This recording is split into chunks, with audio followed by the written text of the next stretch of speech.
Good morning, all of you. Today I have come here to deal with the lesson Long Walk to Freedom. Okay, from the very name of this lesson, have you heard the name Long Walk to Freedom? This is an autobiography of Nelson Mandela. Now, what is an autobiography? An autobiography is a literary piece of work in which a person's own life story is written. Okay, a person's own life story is written. That is called an autobiography. So, A Long Walk to Freedom is an autobiography of Nelson Mandela. Now, who is Nelson Mandela? He is the first black president of South Africa. He is the first black president of South Africa. Now, before Nelson Mandela, there was the white supremacy. The white-skinned people used to rule in that country. There was white supremacy prevailing in that country.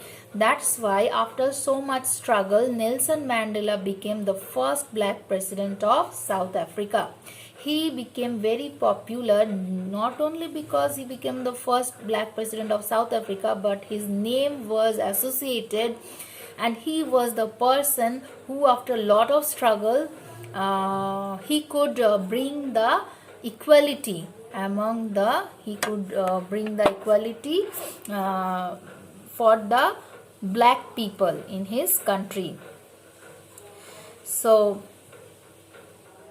this chapter begins with the description of their inaugural ceremony, which took place on the 10th of May in the year 1994, where the entire nation along with many international leaders embraced means they were actually celebrating the victory of a newly and fairly elected government. They were celebrating their victory. Now, for which victory? Victory means win. They were embracing. Okay, embracing means hugging. They were actually here. Embracing means they were actually celebrating the victory of a newly and fairly elected government. Okay. The fairly elected government was formed at that day, 10th May of 1994. Okay, it involves speeches by the president and the two deputy presidents, followed by an impressive air show of fighter jets and helicopters. Long ago, in the first decade of the 20th century, white supremacy means the white power overruled there. The white supremacy, they were supreme, they were considered as supreme, the white skinned people. Okay, so that's why it is said that during the first decade of the 20th century, white supremacy introduced the system of apartheid. Now, what is the meaning of apartheid? What is the system of apartheid? Now, apartheid is a system in which again the black people were dominated by the white-skinned people. That process or that system is called apartheid. The discrimination between the white-skinned people and the black-skinned people. All the privileges and honor were enjoyed by the white-skinned people, while the black-skinned people were so much deprived. This discrimination, this system of discrimination is called apartheid. Please be careful about the spelling of apartheid. And made life a living hell for the dark-skinned population. It gave rise to one of the most inhuman societies of the world. Now, this discrimination is not at all welcome for any civilized society. Okay, so it's very unhealthy. That's why it is said that it gave rise to one of the most inhuman societies of the world. Many people have struggled and sacrificed for basic human rights. Nelson Mandela, and there were so many other people and leaders who have struggled and sacrificed so many things for these basic human rights, to get these basic human rights. Those were only enjoyed by the white-skinned people at the then time. The author expressed his desire to thank all those freedom fighters who couldn't live to see this autumn day. He referred to the citizens as the greatest asset of the country. According to Nelson Mandela, while giving speech, he referred to the citizens as the greatest asset of the country. The citizens were the greatest asset of the country, be it white skinned people or the black skinned people. It is these people he gathered his courage from. The leaders who have struggled so much for gaining this equality, it is these people and these freedom fighters from whom he has gathered his own courage and inspiration. Now, this is a very important part. What Mandela believes, that courageous is not the man who is fearless.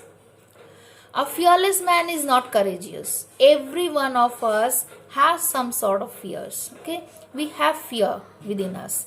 But according to Mandela, a courageous man is not that person who is fearless, who doesn't have fear.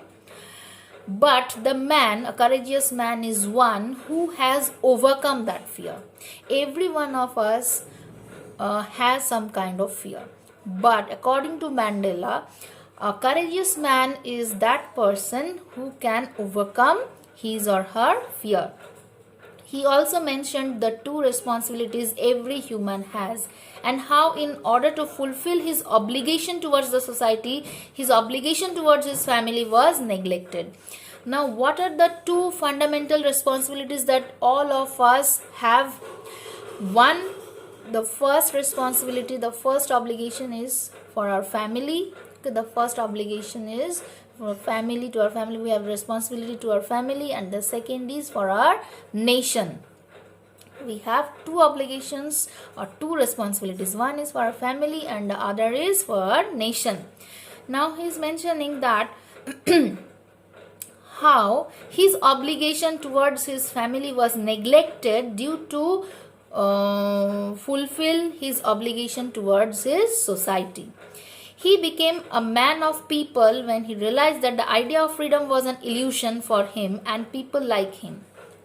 Now, in his childhood days, he used to see dreams and he used to wish that he would get a world where he would be treated as equally with all the other people. But while growing up, he realized that everything was an illusion because there was no equality, because he belonged to dark skin. That's why he understood that it was an illusion only. What is the meaning of illusion? Illusion means a false hope, a dream. Actually, there was no equality in his society when he grew up. That's why he joined the African National Congress and fought for his rights till he became the first black president of the nation. According to him, the oppressor is as much a prisoner as the oppressed. Now, what is the meaning of oppressor? Oppressor means one who dominates other, one who tortures other, one who dominates other and one who tortures other. That person is called oppressor. So according to Mandela, the oppressor, one who tortures and dominates, is as much a prisoner, he is also a prisoner as the oppressed. Normally and generally, the oppressor puts the oppressed one into the prison. Oppressed means one who is oppressed by the oppressor. That is called oppressed. One who is tortured, one who is dominated. That person is called oppressed. And one who tortures and dominates, that person is called oppressor. But according to Mandela, not only the oppressed one is prisoner. Here the oppressor is also a prisoner because he himself gets robbed of his humanity. Because an oppressor doesn't have his own humanity. He is robbed of. Okay, he is snatched away and he is robbed of his own humanity. Thus, the oppressor too is not free. Thus, the oppressor is also he is also within a bondage. He is also suffering a slavery of narrow-mindedness. Okay, that is the main theme and summary of this chapter I have just dealt with. Now, this is the main theme and part. If you have any doubt, you can ask me. Okay, I hope you have understood. Okay, just go through the lesson, open your books and go through the lines, listen this video, and after that just go through the lines. If you face any doubt, you can ask me, you can contact me. Okay, I hope that you have understood the theme of the chapter. This is all for today. Thank you.